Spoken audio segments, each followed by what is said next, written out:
Dustin?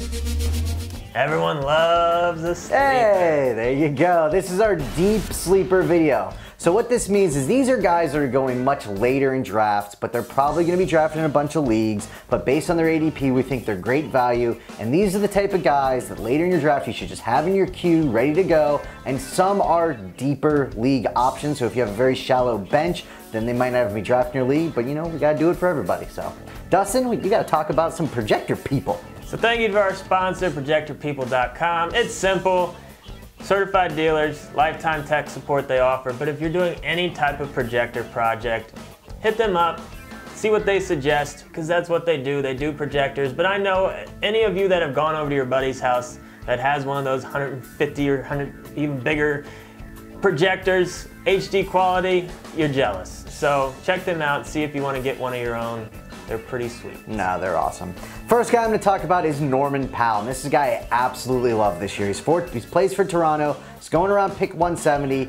And it's not 100% confirmed yet, but I believe he is going to be starting for them. And when Powell started last year, he was 15 points, 4 rebounds, 2 assists as a starter. He's still a young guy. I think that those stats are very easy to replicate. And the fact you get that after pick 170, he's a steal in your drafts.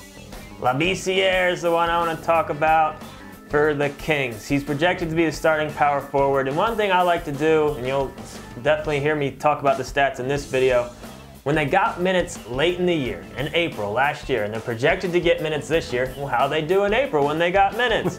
So 29 minutes in 6 games in April last year. He was at 13-5 with great percentages. So he's not, I don't think he's going to set the world on fire, but in terms of just a young guy, with some upside that you can get late, where we definitely don't know what his ceiling is yet, and he's gonna get some minutes. For a big man, he's one of my favorites.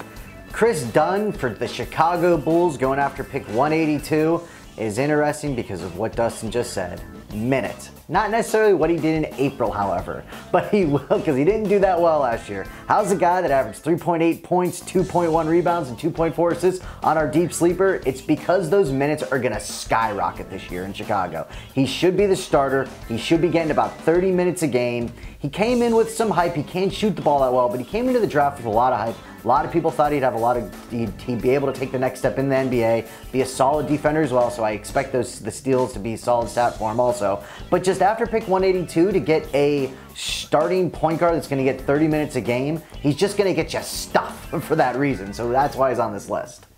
If you're out there that much, you got to get stuff, Dustin. Got to get some stuff. Next, I got another point guard for you. That's Murray for San Antonio. Here's the deal, Parker's banged up. Murray's going around the 200th pick, so you're not gonna have to invest that good of a draft pick on him. But it's hard to know what Murray's potential is because he's never really had that much of a run at all. There was one stretch where he was playing about 15 minutes a game, which is about the biggest stretch we've seen. He was averaging about 4, 3, and 3. So he's not gonna set the world on fire. This isn't a guy that you're gonna be drooling over on his overall potential, but will they treat Parker differently coming back from this injury? Will they treat him more like Ginobili if Murray plays well? I think there's a chance they might want to let him keep getting more minutes even once Parker is back. So that's why you have a starter at the beginning of the year, and then you can see what happens with the 200th pick. Why not? So the new look Celtics got this kid named Jaylen Brown on him, and Jaylen Brown was a high draft pick a couple years ago. He's going to pick 161 with everything that's changed over there. Everyone's talking about Irving and Gordon being there and all of the changes they've had. What's going left unsaid is that Avery Bradley and Jay Crowder being gone opens up a huge spot for him at shooting guard. And Brown's going to battle, but I think he wins that job. I think he becomes the starter, and he's going to get a ton more minutes than he did the previous year. He looked good in spurts last year. He looked good in the playoffs. So I think Brown on that team, if they're going to have to double elsewhere, he's going to have a lot of open shots, a lot of open lanes. He's going to get you defensive stats as well. He's going to get you boards. Brown is a very interesting late-round pick. Willy Hernangomez is another interesting pick with the Knicks. We heard it in our sleeper video with Carmelo gone. There's a lot to go around out there with New York. We think he's going to start, and in his April last year, 13, 8, and 3, great percentages. Just another guy where we don't know what his ceiling is yet. He's gonna get some minutes. He's gonna be asked to do a lot on that Knicks team, and we like him. Around the 110th pick or so is where he's going. We think that will move to earlier, but we still think he will have good value. Got a Chicago Bull for you, and that's Marketing, the rookie coming out of Arizona. You know, his college stats, 15.5 points, 7.2 boards, and almost 2 threes a game. So whenever I was looking at him coming into this year, it's like, well, the college three is a little bit different. Does he have the range? You know, he's got a nice stroke. He's great for the new NBA where he's going to be able to step back, hit the threes. But the thing that I really like is watching him in the summer and off season, everything I saw on NBA TV, watching the videos, reading some articles. His range is absolutely ridiculous. I thought it was just a college three range. That's not the case. He looks like Porzingis out there shooting. He can shoot from very deep. He's going to be able to space the floor. And he is like I said, with this new modern NBA, he is a sneaky pick that you can get after pick 164.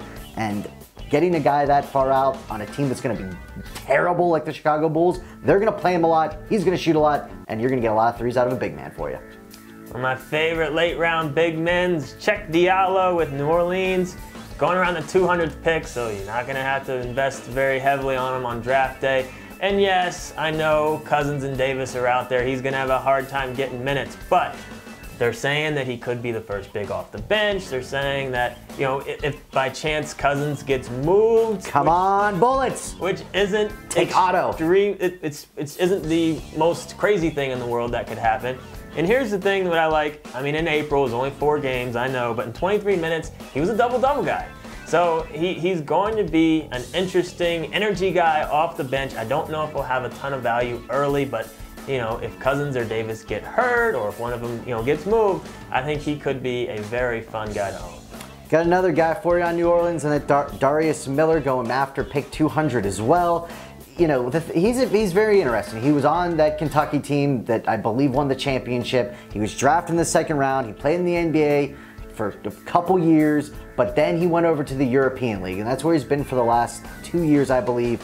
Back in the NBA, he had obviously being one of those Kentucky blue chippers, had the pedigree, had a lot of hype, and it looks like he's going to be the starter because Solomon Hill is out. So he has the chance to start if he plays halfway decent. It's not like Solomon Hill's the greatest player in the, sorry, Mama Hill, but he ain't the greatest player in the NBA. So I think he has a chance to hold on to this position, get a ton of minutes, and this is in those deeper leagues I was talking about as I opened the draft. Shallow leagues, he's probably not even being drafted, but you're in a very deep league, what you're looking for is a starter where they can produce simply because he's getting a lot of minutes, and that is the potential of Miller here.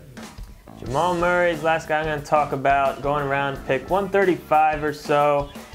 He's got a very interesting situation here out there with Denver. It really looks like he's going to be the favorite to win the starting point guard job. And again, let's look at that April. 33 minutes in 7 games, 15, 5, and 4.